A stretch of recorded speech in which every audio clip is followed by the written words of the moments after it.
What is up, players? It's Warboss Tay, back up in this mug for another television episode review, spoiler-filled ramble and breakdown.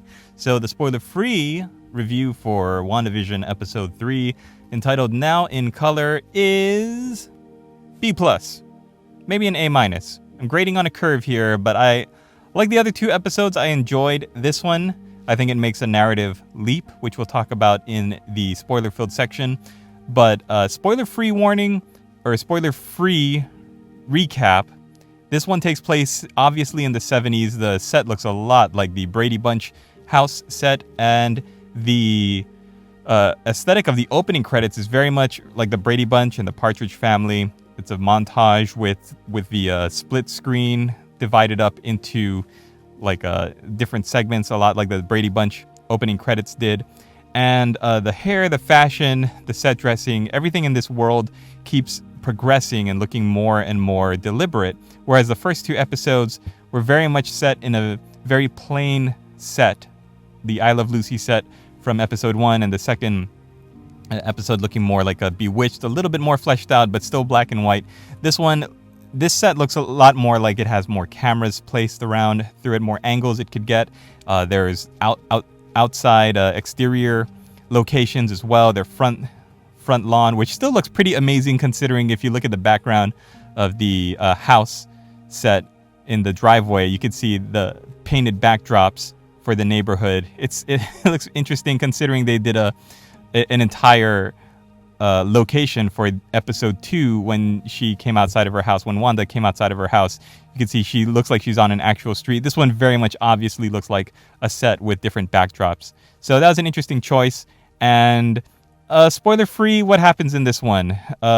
Without giving it away, Wanda's pregnancy gets very, very accelerated very quickly. And at the end of the episode, they add to their little Wanda and Vision family. So I would say go and see this episode. If you see nothing more from this show than the first 3 episodes, I think it's a good way to encapsulate what the whole intention of this show was, which was to present whatever storyline they're going to do in the first 3 episodes. They really set it up as a different decade of classic television. And if you grew up on Nick at Night like I did, and you watched all of those old shows, the Dick Van Dyke Show, I Love Lucy, Bewitched, and now with the Brady Bunch and the Partridge Family, you can really see those homages and those callbacks to those television shows. So it's a lot of fun, even if you get nothing else from this show other than that. I've seen a lot of people, a lot of critics and people who critique shows online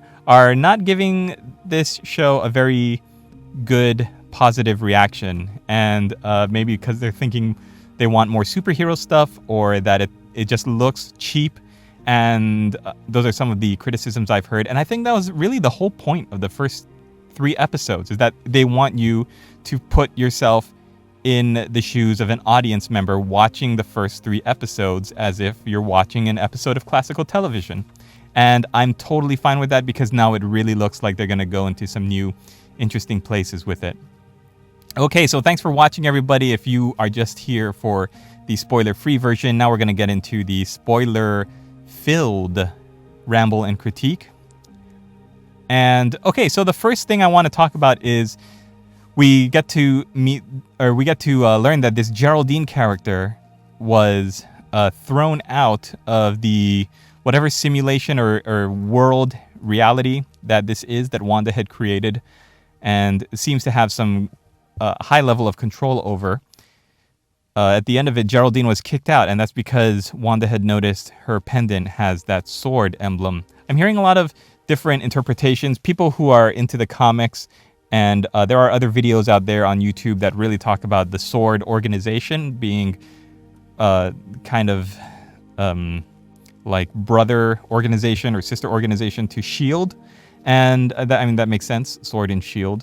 But as purely a film and television watcher, I don't know who that is, right? There's no mention of sword as an organization. We've seen their logo popping up last episode in the on the helicopter, but and on the back of the Beekeeper. But this is the first time that we are really, really getting clued in. Like, we have to pay attention to what this symbol is and what this organization is and what their mission is with Wanda and Vision. Again, I really love Elizabeth Olsen and Paul Bettany in these roles. I think they have such great chemistry together, and as they have to adapt their performances to every new decade, you really see Elizabeth Olsen, her accent and the pitch of her voice changing to match the housewives of every, not just the pitch, but also the rhythm, the cadence of her delivery of her lines is so bright and chipper, like I Love Lucy in the 50s, and in the 60s, it's a little bit more toned down, and then in this one, she seems a lot more realistic as a character. Her delivery is much more naturalistic. And Paul Bettany as Vision, he's kind of doing the dopey, clueless husband bit for the 50s and 60s episodes. And in this 70s episode, you can see he's still got that dopey like British charm to him, but he's also getting a little bit more to do naturalistically. And I think with the shift from black and white into color, it gives the audience a chance to see them more playing around with their characters and not being such cookie cutter stereotypes that the ones that they've really tried to ham it up as in the first two episodes. So where can it go from now? We've seen Geraldine getting kicked out of the alternate reality. We've seen all of those SWORD agents, I assume to be SWORD agents, surrounding her to get her debriefed or whatever. But it seems like this is going to cause a definite shift in the narrative. We're not only going to be taking place, having each episode take place purely in whatever decade the show is set in. Moving forward, we would think that the next episode would be taking place in the 80s, but you're also going to be seeing something going on with Geraldine's character outside of the reality to see what's going on behind the scenes. And that is interesting, although I do wish we could have done a little bit more in TV land. Now we're going to be seeing what's going on both sides of the coin. I think it's not as interesting. It may not be as interesting. There's a chance that they could really mess it up and have the like stereotypical government agency pulling the strings behind the scenes. This is our big plan. We're twirling our mustaches. Instead of having the audience piece it out, I'm worried that they could get a little too heavy-handed with the writing. One of the clever aspects of the first couple of episodes, and this one included, is that we have no idea what's going on, but we get these flashes, very creepy Twilight Zone-esque flashes near the ends of each episode, where we see that there's cracks. There are cracks in the picture-perfect facade of what's happening. And beneath those cracks, something sinister could be going on behind the scenes. And also the commercials in between, in the middle of the show, in the middle of each episode, those commercials are very fun to watch. They're full of clues that could be just red herrings or they could be important. Like this week's episode was for Hydra soap. And I think last week's episode was a Hydra watch. And I think the name of the watch was also one of the villains in Captain America Civil War, I believe. But this one was just Hydra soak to get away from it all. And the whole point of the old soap commercial it's based on is that if you have a stressful life, real life is getting to you, just go and run a bath in soak and you'll feel like you're a goddess and you'll feel like you're transported to a whole nother time and place in the dream world.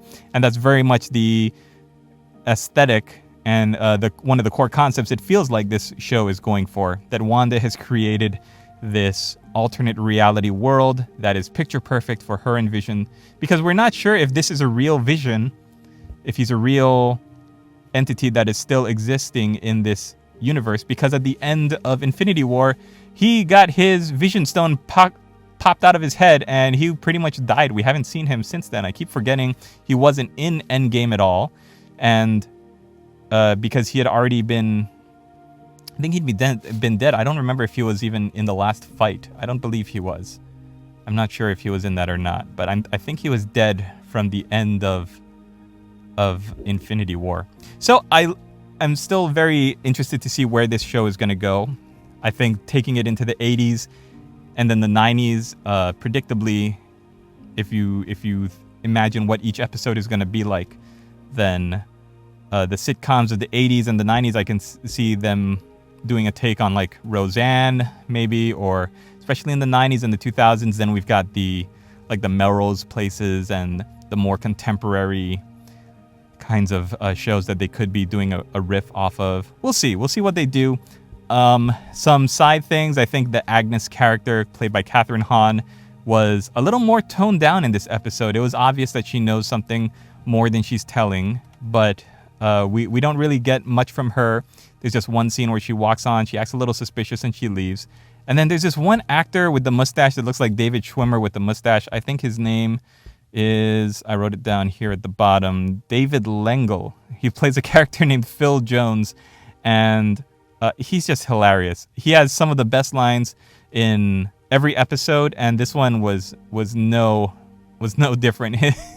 His line when his wife asks, "Do these earrings make me look fat?" and then the lights go off, and then he says, "Oh, thank God." That was what made the wife and I laugh more than anything else this episode. So great actor, great little bits they're writing for him. And is there anything else to talk about spoilery?